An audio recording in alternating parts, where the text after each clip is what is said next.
Hello everyone, this is Chris Burns from SlashGear. Today we're taking a look at the Meizu MX3. This device is working with Android 4.2 Jelly Bean with Flime 3.0, a user interface made by Meizu over the top. Now what you can see here is an extremely simple look at Android. You're working with no app drawer as such. You just have several screens here and you have folders. You're able to open them up like that. You have things like this sort of widget here, which is made by Google, but it's made for your notes.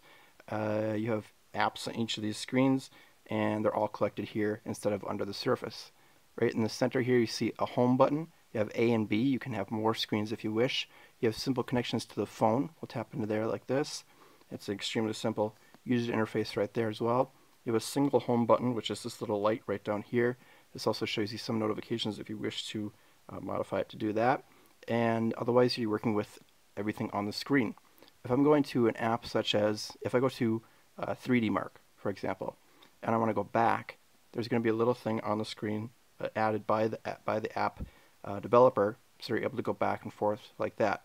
Normally with a lot of other devices that have buttons on their home screens, or rather below their displays, you're going to be tapping below the screen like that. But Meizu has decided to put essentially everything except for that home button on the within the software. Up here you can see our notifications window. It's slightly different from what you'll see on any other device. You can see we're uploading some stuff to Google Drive right now, and it's just showing it going by. This right here is a screenshot we took, so we can dismiss that.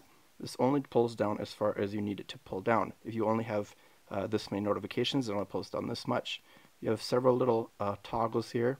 I can switch the things like my screen rotation, Wi-Fi, that sort of thing, and you're able to see things like how we have no SIM card in here at the moment and what date it is and that sort of thing.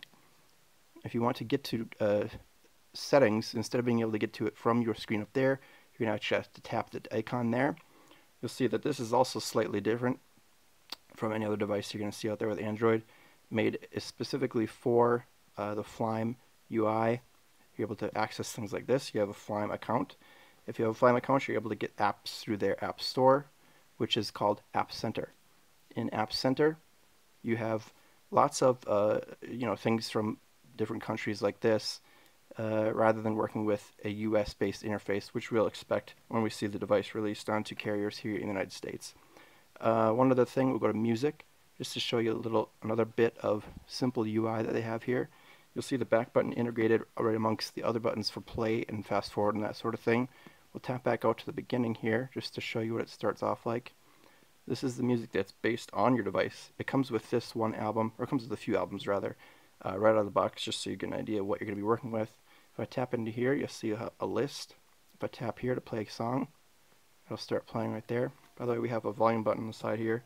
It's a rather nice transparent white, or whatever color you get. Depending on the casing you get, there's several different colors casings.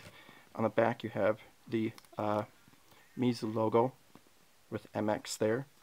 The one speaker hole right back here can get extremely loud.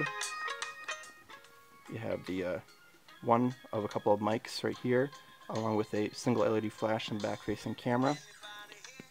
On the bottom you see another mic, micro USB, and these sort of things, these pins right here, and another one on the other side. You're able to pop the back off with relative ease. We won't do that right now.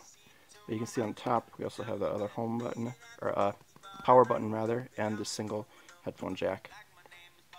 Here's our home screen, or a lock screen, by the way. Let's tap that on one more time, just to show you can get to your music from here. You can also just go ahead and jump right in. Really simple, really nice looking. Check it out.